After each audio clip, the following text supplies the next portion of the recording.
we have Rich Wagner. He's the founder and CEO. I want to make sure I pronounce this correctly, so correct me. But Prevedere, I'm sorry. So Prevedere empowers business leaders with a real-time view of their company's future, turning big data into better decisions. Rich is going to take us from the big data and all this data that's out there, and how do we use it to make our business decisions better? So please help me welcome Rich.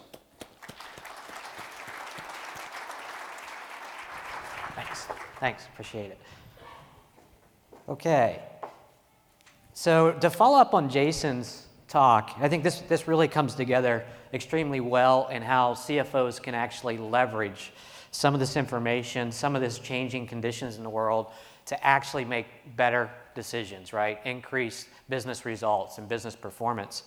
And we're going to talk about this, and not in buzzwords, although there's a few in my slide definitely coming from a technology background.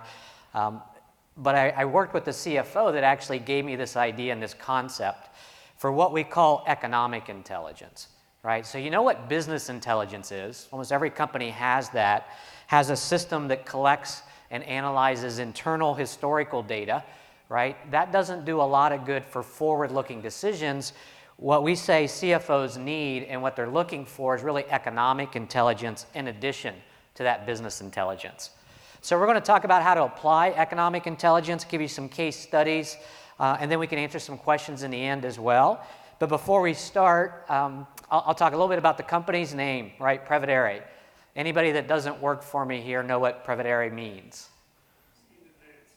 What's that?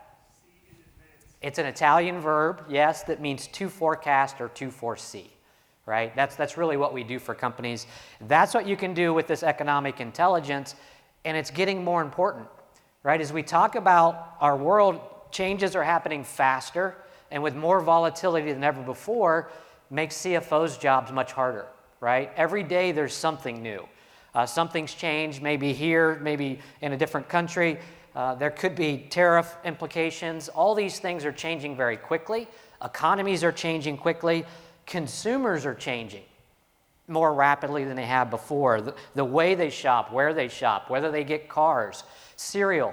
We sell milk, right? Milk has declined for over the last couple decades to where one of the largest producers has gone out of business or having some financial trouble, right? Its behavior's changing and it's getting worse. So we need something that can help us guide our businesses better. And that's what we'll talk about and why even established businesses, and most businesses have been around a decade or more, really changes to your business are the result of external factors. In a traditional business, we've done studies or seen studies that say up to 85% of what happens is the result of external factors. You say, well, no, we control more of our business, more than 15%. But if you think about it, established industries and companies typically don't grow by 15% year over year. They may adjust price, introduce new products, but they don't move the needle that much. It's really the demand of consumers. It's our changing economic conditions. That's how we ebb and flow as businesses, right? So we want to be able to harness this. What we also know as CFOs, the data that you have and the information leaves you with a huge blind spot. About 70% of CFOs we survey say, you know what, we don't systematically incorporate these external factors, the things that Jason was talking about, into our planning process, right? We may do it anecdotally at best. We'll go out and grab housing starts or GDP and cut and paste it in PowerPoint. That leaves with a huge blind spot. Sure, we've got internal information, but we're not really looking at the external. And we also know that every business is unique. You may do business in different markets, have different products, different pricing. You execute differently. Well, you'll have your own unique set of leading indicators. And what we mean by that is you'll have things that impact you maybe a week from now, a month from now, a year, but this unique combination we want to harness in a system, right? We want to identify this. And economic intelligence is the ability to systematically collect these external factors, identify them first, collect them, and quantify how much they impact you, and then use that in your decision process. So you'll use this information in strategic planning.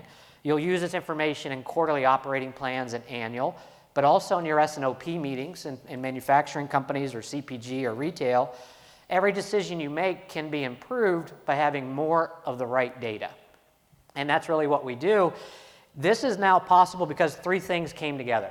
And back in 2011, when my CFO I worked for asked about this and identifying leading indicators for our company, three things were coming together very well. Number one is the world's data. Jason mentioned how much it's increased and how much it's going to continue. Data is everywhere, right? We have one of our providers of data that has smart garage doors that can tell us when your garage door opens and closes. Kind of creepy, right, that we know that, but you can quantify that and you can watch areas and say, you know what, are people going to work? Because people like Dollar General and some of our customers want to go into areas where they know activities may be slowed. We got less people leaving at 8 and coming back at 5, might be an opportunity for a discount retailer, right? And same with luxury goods. Maybe we see more of it happening in different communities.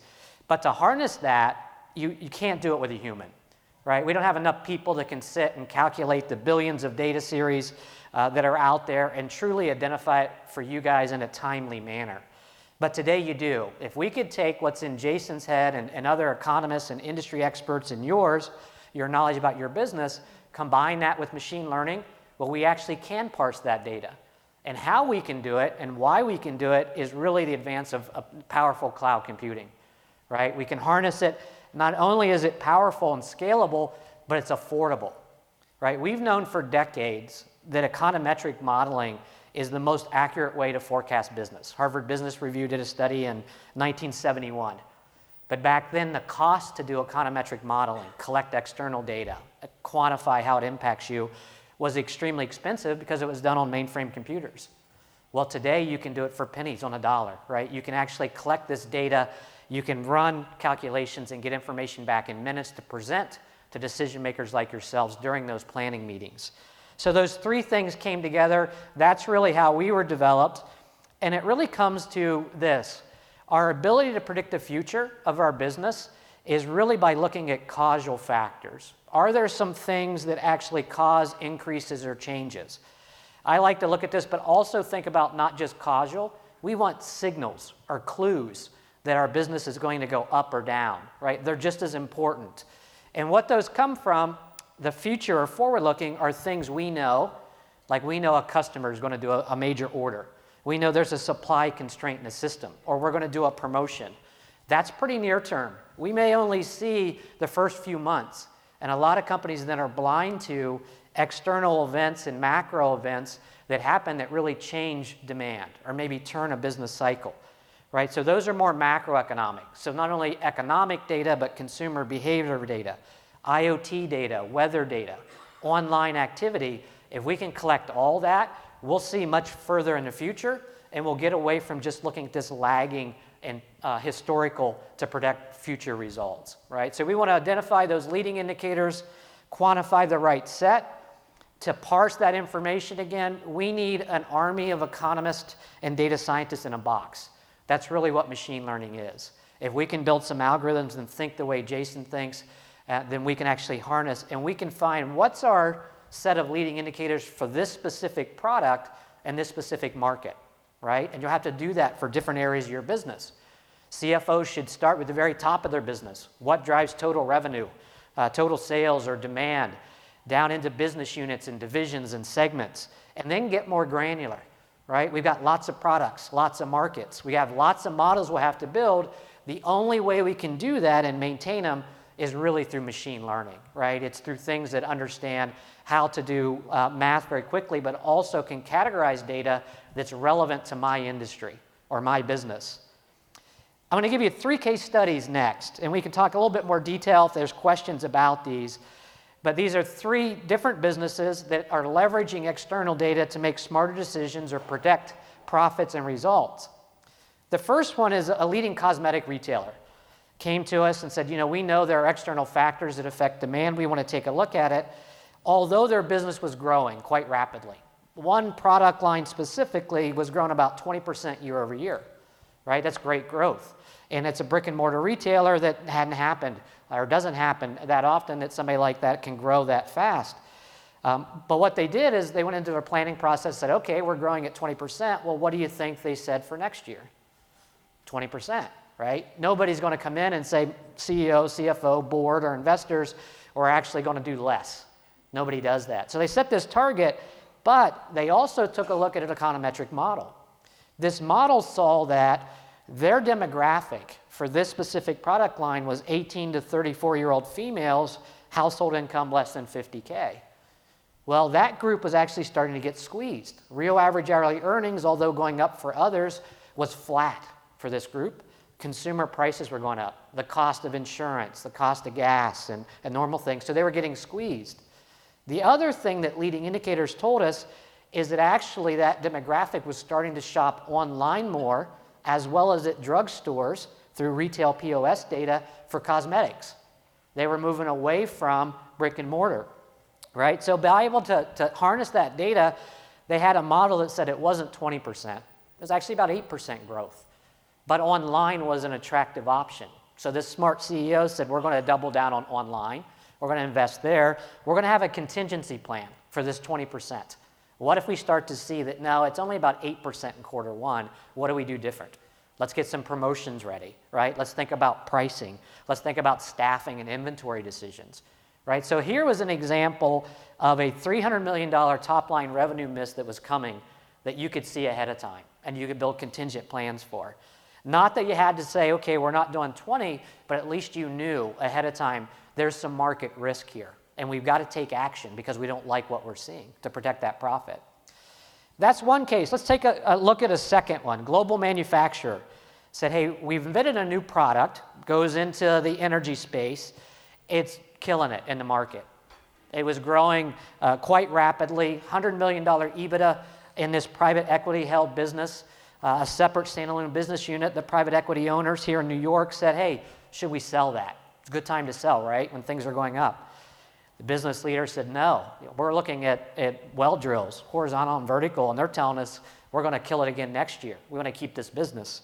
So, okay, they kept it. Well, 4 years later, not only is it not a $100 million EBITDA business, it's now minus 20 million, right? So what the CEO calls is value destruction, right? How much value have we lost here now that we can't sell this? Quite a bit. What happened there was the indicator they were using, well drills in the US from people that were doing fracking, coincidental. It wasn't leading. Leading was actually underground capacity, offshore activity. And those factors, and looking backwards, were telling us for 18 months in the future, not only wasn't this business going to grow, it was going to be its lowest point ever, right? So it was a matter of looking at the wrong indicator, right? Coincidental indicators don't tell us anything about the future. Leading indicators will, and you have to identify those. The third one happens all the time. And one of the leaders within a business said, you know, my business is run on gut feel and half-baked assumptions, right? This is a real company. You'll learn a little bit more about it possibly tomorrow. This was a salesperson. Their largest region was Texas. We said, hey, how do you forecast next quarter?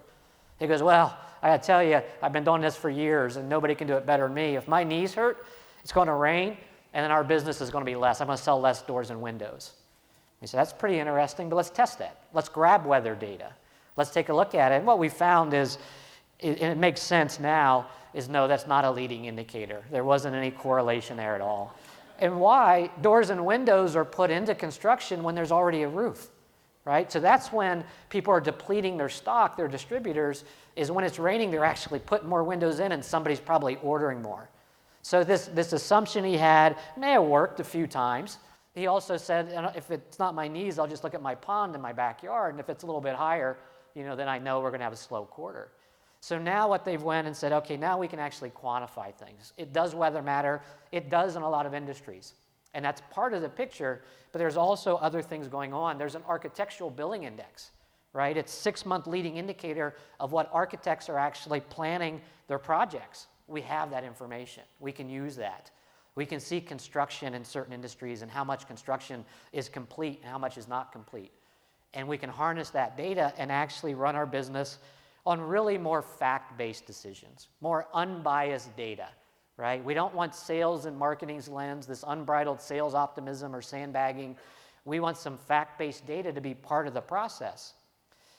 And being part of the process is important, right? You can't ignore external data, is our message, but you also cannot ignore internal. It's got to be a consensus, right? What you know, what your sales team, marketing, your demand planners and manufacturing know, plus external, plus some industry expertise, if you come together in a consensus, we've seen almost every time you can improve your ability to predict the future, right? You can't ignore one without the other, and now you have the ability to actually harness it. This is kind of a silly slide, but what I usually say here, predictive is the future, right? It's the way that CFOs are going to run their business. They're going to get more predictive.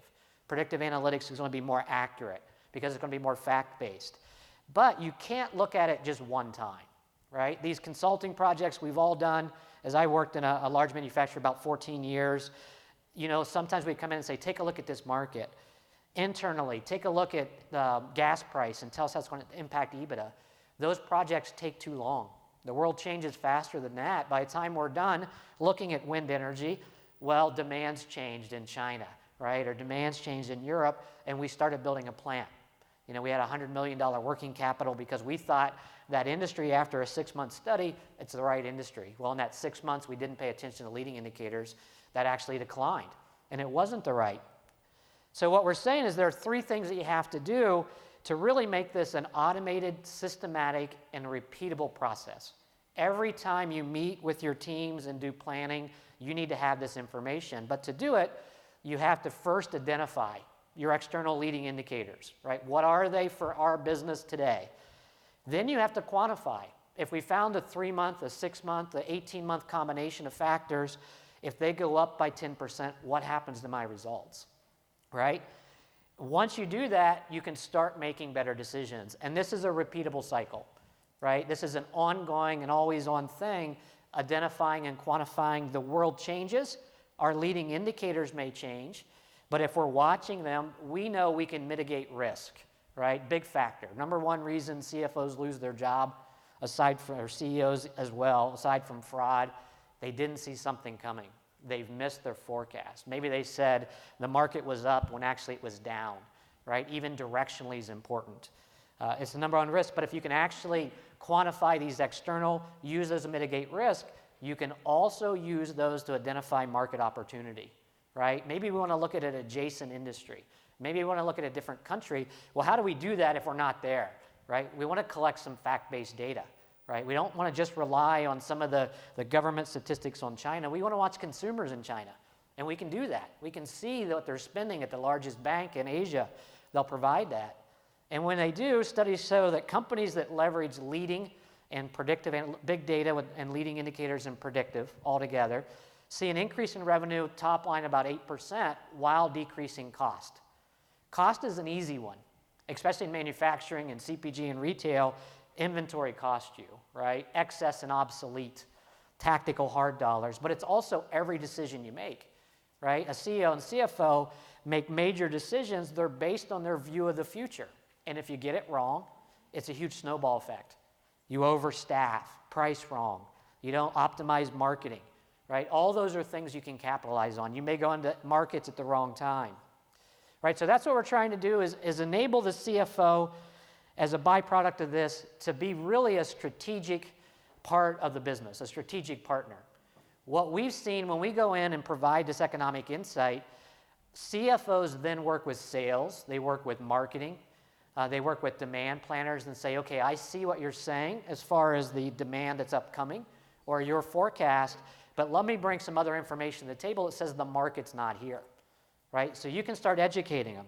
Most of the CFOs that we work with, quarterly at the very least, we get the executive team together and they start talking about what their external market factors are telling them about the business.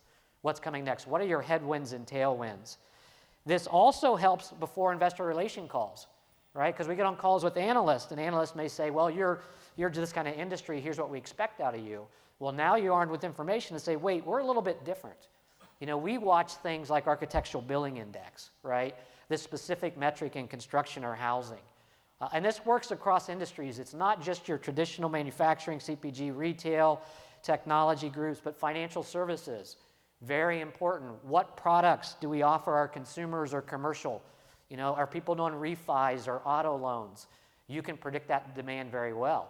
If you're an investment firm, say you do 401ks and annuities, well, there's demand for those that we can watch, by looking at certain regions and MSAs and saying what type of employment's there. Are they professionals? Are they highly educated? Are they spending a lot? Well, what's their age group? That'll tell us whether there's demand for 401k and annuities is going to go up, and what markets we might have to do promotion in, right, to capture that audience. McKinsey did some studies with some others, and they say really what we found is best-in-class organizations, they'll continually test their assumptions, right? And then they'll process new information and act. They'll do changes. It's not the same old way that you used to do forecasting and planning, right? There's a new way of doing it, and you're getting more results. You're taking action. That's what companies are doing with this new information. They're using it to improve their results. With the volatility we see from everything from tweets to tariffs and economic changes and millennials shopping differently and behaving differently, really what we say is now's the time to move beyond business intelligence and really arm companies with what we call economic intelligence. No matter if it's any buzzword underneath, does it come from IoT or blockchain or whatever, it's really this concept of understanding your external leading drivers and using that to make better business decisions. And I do these pitches a lot for the company, so I do them in a short period of time, so I knew I'd go a little faster. I'm going to leave you with a couple slides, and we can ask some questions. First is tomorrow, we're going to talk to a divisional CFO, Doug Garris, who's leveraged this information. I met him at one of these events in San Diego probably 5 years ago.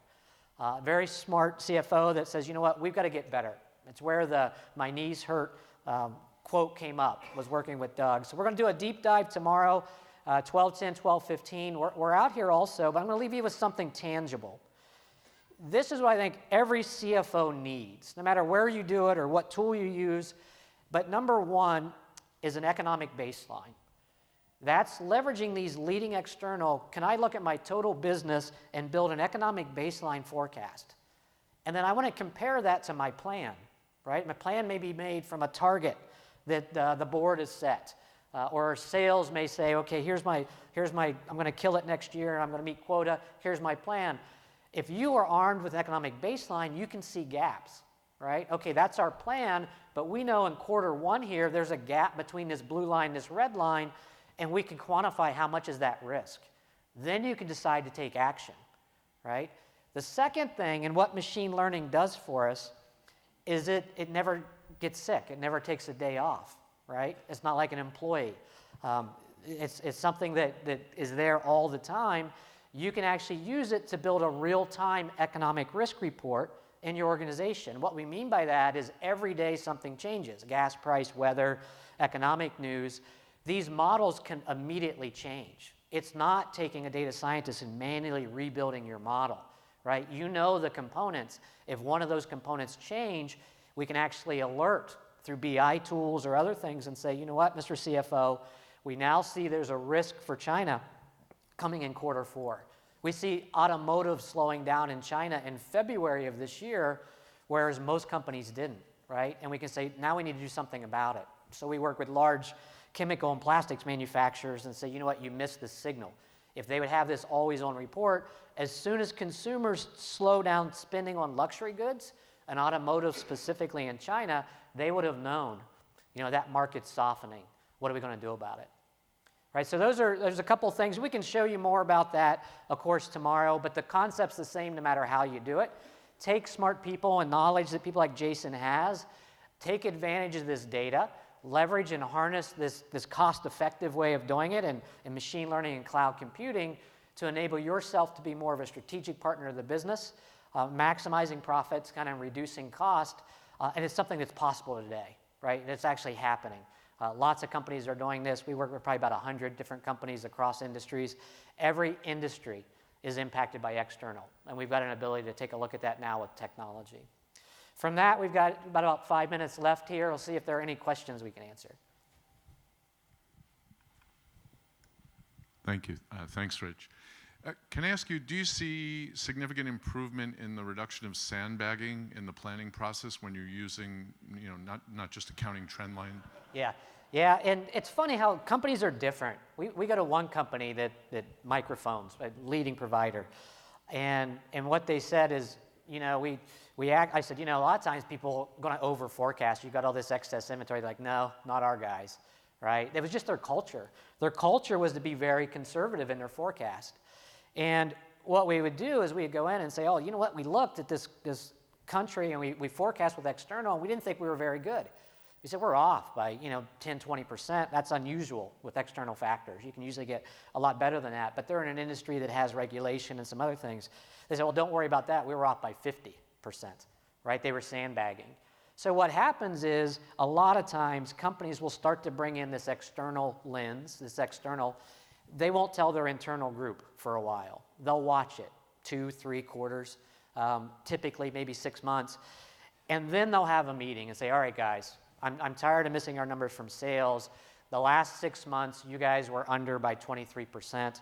This external forecast was actually more accurate, right? It's maybe only 5% or so off. We need to start incorporating that, and then behavior changes. They start to trust it, and then they'll come to a consensus. At first, they're going to go a little bit less sandbag, and then they'll finally come to a consensus where they believe, you know what, let's kind of weight what we think, maybe 30%, what the market's telling us, maybe 40%, and then maybe what our demand team is telling us, 30%, and kind of triangulate. And they start to go up and get better at it. But that happens a lot. I think the opposite happens more, that we have a lot of companies that over-forecast, creating lots of problems, right? Lots of cost issues. Great question, though. So I have a question, maybe it's somewhat related, and that's with regards to the use it or lose it end of the year crunch to buy as much stuff as you can possibly afford. Yeah. Can you speak to that in terms of economic intelligence and what impact that might have? Yeah, one thing, we love that time of year, right? For us, it's a great time of year for companies that have leftover budget that'll come to us and say, hey, we want to invest in this. We were supposed to do predictive analytics at the beginning of the year and we forgot to, or we got distracted. So we like that time of the year, but you can watch corporate profit and how that impacts, because that's definitely something that's seasonal, for one. It happens at the end of the calendar year in most cases. You can also watch indexes, PMIs, and get some assumption ahead of time on whether purchasing managers are going to invest, right? And whether the index is contracting or shrinking. So we'll watch those factors. That's something that we can put in models for certain companies. Certain industries are really impacted by it. Those professional service firms that serve companies and get consulting engagements. Those technologies that get bought at the end of the year. Those extra licenses or seats for things. They have to take into account that, and we've seen it year over year, so we've got that signal in the model, yes, but there are some things we can use. Small business confidence and optimism. The corporate profit thing, we can watch revenue and profitability, and if we see those that are really growing in profit, good chance they're going to buy something, sooner than later versus defer purchases. So yeah, we do see that. We enjoy the benefits of it, but it's also part of the models for certain industries. Other question? Good morning. With so much data out there, as been already highlighted, you talked about the indicators. That's step number one. Could you speak a little bit to the guidance of identifying the indicators, given so much data out there? Yeah, what's neat is the ability for us to go work with lots of different companies. We went into helicopter leasing, phones for prisons. There was a private equity firm here. And we've helped them identify those leading indicators. And we do it mathematically. We take your historical data, and this is how companies do it, like ours as well, and we'll watch for changes in your results. And then what we're looking for are changes in those external factors that correspond to those changes, but later in time. So we want leading indicators. To do that can be tough because it's overwhelming. We assume that consumer spending and consumer confidence matter, but does it really? Well, we have to have an engine that quantifies that change. And you can actually process everything. You can just let it run anymore. And you can process data very quickly with machine learning. But what we can also do, and good companies have started doing, is we start to learn from that.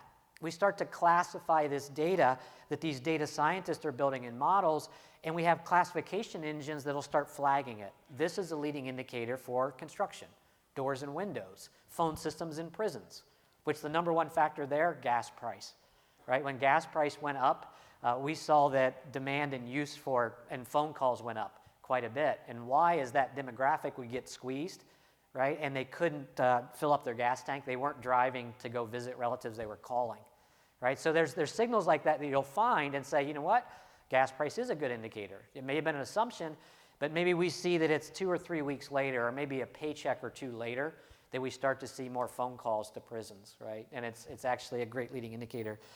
But you can do a brute force. Let's just run everything.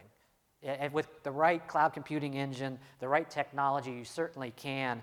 But then once we do it, it's the companies that are actually starting to tag and classify this data to make it easier the next time. And it'll just get faster and faster. But it's a unique footprint, and it changes, right? So what we find today does change. We don't want to have to go back and manually rebuild that model. What if our engines could actually test that? They can lead and lag indicators a little bit. They can switch indicators and see, is that a better fit for the model? As long as it makes sense to the business. We can't put something that's banana sales in Thailand, to phone systems and prison, right? It's got to make business sense. So there's kind of an art and a science to it. We don't just pick the most statistically sound measures always. They have to make sense for that business. When we go in, we have to say, you know what, we looked at this category of data, this microeconomic factor, and does it make sense to you, Mr. Business User, Mr. CFO? If it does, they'll use it. But that business logic is equally as important at times as the statistical, because we don't want a black box as a CFO. We know that doesn't always work, but if you can show me, here are the 6 things that drive this business unit, and they make logical sense to me, I'll start to incorporate that in my process. But it's through classification, yes. Brute force can do it, but at the end of the day, it has to make sense to you, because you know your business better than these providers that do this or these data scientists that may sit in your organization that really don't understand your business, right? Great. Other questions, or are we wrapped up? All right, well, we can see out front, but thank you guys for your time. I appreciate it.